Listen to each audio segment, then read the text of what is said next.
Right, boys and girls, I am back in business. Flipping what a nightmare it's been for these past couple of weeks. If you don't know, basically two things have happened. My flat's had a load of work done to it, new insulation, new heating, all this kind of stuff. So my flat was like a building site for like nearly a week. So I couldn't film any videos in the daytime because, well, builders were here. And then after that was finished, my internet went down. It was so slow, it was worse than flipping 90s dial-up. So whilst I could film, I couldn't upload anything. Which is a shame really, because I had a lot more Christmas recipes planned. And I just couldn't get out. You know, I was going to do pigs in blankets, I had like a turkey parcel recipe idea. I was going to do a brie and cranberry sauce, like cheese toasty thing. I was going to do fondant potatoes. There's loads of stuff I had written down, but it all went up the Swanee, didn't it? But never mind, it's Christmas Eve now, so I thought I'd cram in one last video before the big day, and it's honey roast parsnips. And I'm going to show you a few tips and tricks along the way so you get that perfect honey roast parsnip. It's not a case of just like sticking it in the oven, which you can do that, but you want the best for Christmas Day, don't you? So let's crack on. So to make honey roast parsnips, first thing you need is some bloody parsnips. Bloody Aldi 8p special here. Got quite a lot there, haven't I? Now the answer to the question to peel or not to peel your parsnips comes down to two things really. Personal preference. Who cares if you peel them or not? Doesn't matter, does it? It's your Christmas dinner. But another deciding factor as to whether you peel them or not is the state of the parsnip itself. Now if the skin, bring you in a bit closer. If the skin is nice and tight, nice and firm like this, you don't need to peel them. They can go in as is. But if it's like this one, it's an older parsnip, it's a bit wrinkly, the skin is a bit softer, it's a bit bendy, then you probably want to peel those because that skin is going to be a bit tough and a bit chewy. And you also want to select the best parsnips. And what I mean by that is you want something that's like a nice shape like that, nice and chunky, and it's not too thin at the bottom. So it's a nice parsnip shape. So when you're in the shop, seek them out. Okay, because something like this, right? That's just going to burn, isn't it? Right, so save that, put that in your soup or stock. And I would say you probably want one parsnip like this per person, okay? Because you can have everything else, you can have your roast spuds, you can have meat, veg, gravy, all that kind of stuff. So one parsnip like that, cut in half, it's going to be enough for one person. Plus add a couple of extra, just in case someone wants seconds. And then once you've selected the best parsnips, I am going to peel mine. If you're leaving the skins on, then I suggest you give them a good scrub under the tap first. Now once your parsnips are nicely peeled, we're just going to neaten these up a little bit, you know, because you want them to look nice and fancy. It is Christmas after all, so I'm going to top and tail these, so just whack the top off, because you know it's full of grime and mud and that, you don't want to eat that. All the tops and tails, all the peelings and everything, just, you know, you can keep those. You can make like a soup out of those, use it for stock, or you know, you can put it on your compost heap. And I'm just going to take off the end as well, because you know, invariably you get like gammy bits like this. You don't want to be chomping into that, do you? And then I'm going to cut mine in half lengthways. So you've got two nice halves like that. Now obviously where you've got a parsnip that's sort of got a thinner end like that, you want to nip most of that off. Because if you think about it, look, if that's going to go in the oven, well that bit's going to cook quicker than that bit. So that bit's going to burn, that one's still going to be raw. So, you know, take the small thin bits off. And once you've done all that, you've done all the peeling, the chopping, tidying up and what have you, going to get them into a big pot and then fill that with cold water. Okay, much like you would the roast potato, we're going to start the cooking process from cold water. Because if you think you're being smart and adding already boiled water to kind of quicken the process, it won't work. What will happen is that the outside will cook far too quickly and the inside will still be raw. So cold water. And then straight onto the hob, whack it onto its highest setting, add a good load of salt. I've got to get this right this time, because in my roast potato video someone pointed out that I said like, I think it was like a tablespoon of salt, and I'd actually added about 3 or 4. Look, measurements are not my strongest point. And then simply just bring that to a nice rolling boil.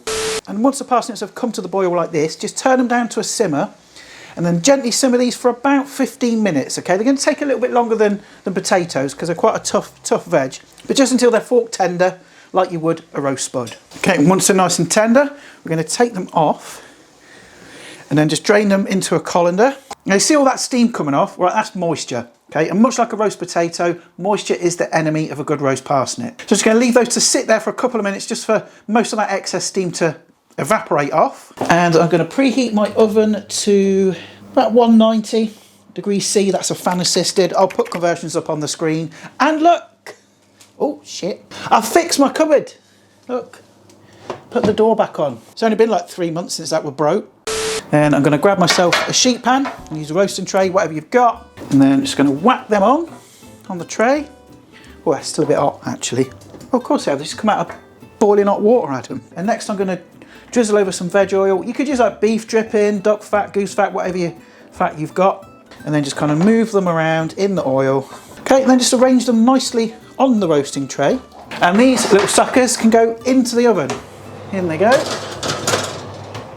Now you might be thinking to yourself, Adam, there's a distinct lack of honey and there's no seasoning on them at this stage. And that is deliberate, okay? Because if you were to put any aromats, any seasoning, any honey on them now, it's just going to burn, isn't it, in the oven? And that's going to be like bitter, horrible and acrid.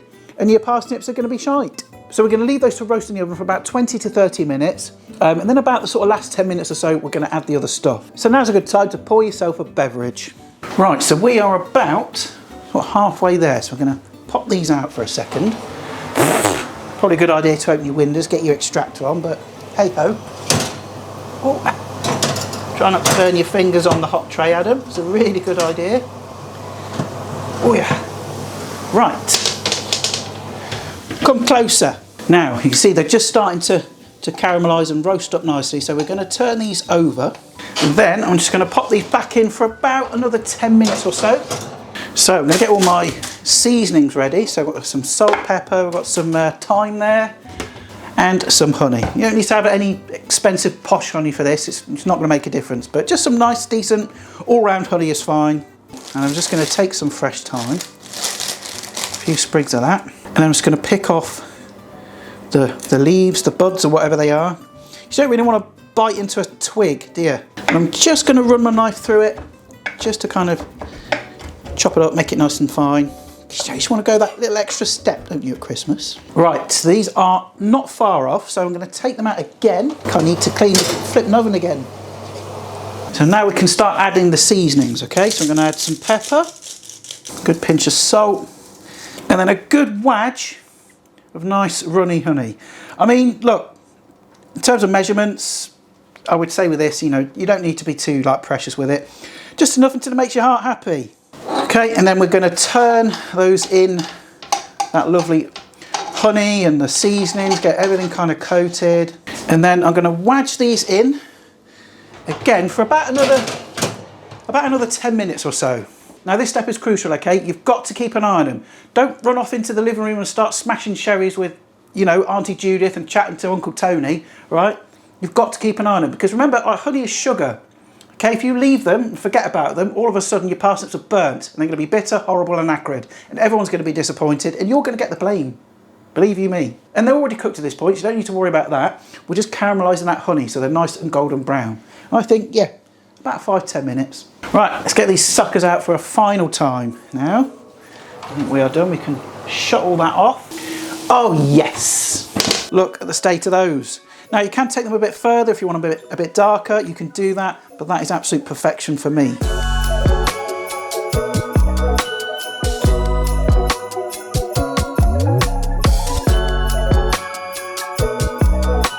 Now that is what you call a bloody good parsnip. It's a bit cold now because, you know, I've been taking photos, B-roll, all that kind of stuff that us YouTube cooks have to do.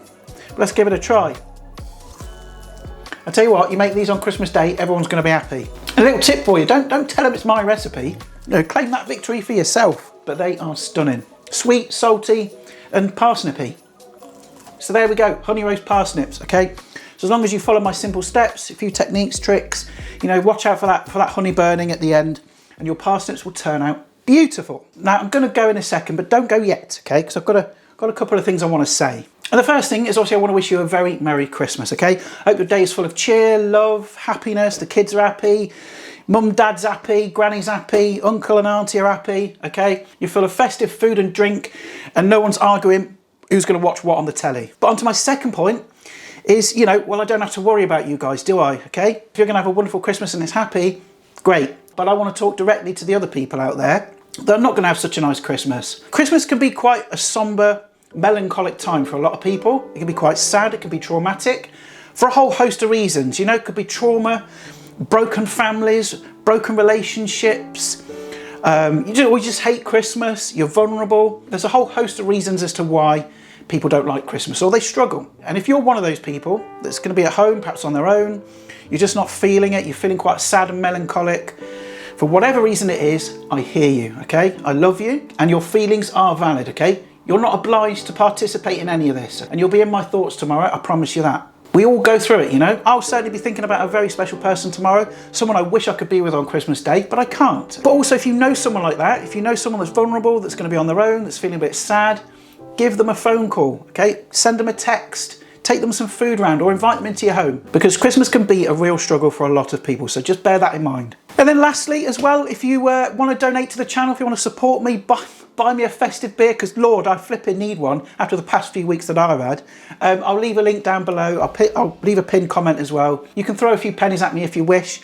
It all helps towards the channel, because in 2026 I really do want to push things. I know I've said this before, but I really want to push things a lot further. Okay, I want to go back to twice weekly uploads if I can, and do all sorts of other stuff, not just with YouTube, but with TikTok, you know, other platforms as well. I want to explore more short content, more longer content, just lots of other stuff in general. So if you want to donate and support me, I appreciate it. It all helps. But on that final note, I'm going to bugger off.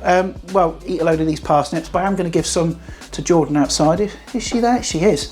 I'm going to pass some of those to her for tomorrow for her Christmas dinner. I wish you a very Merry Christmas and a Happy New Year, and here's to 2026. Ta-ra for now.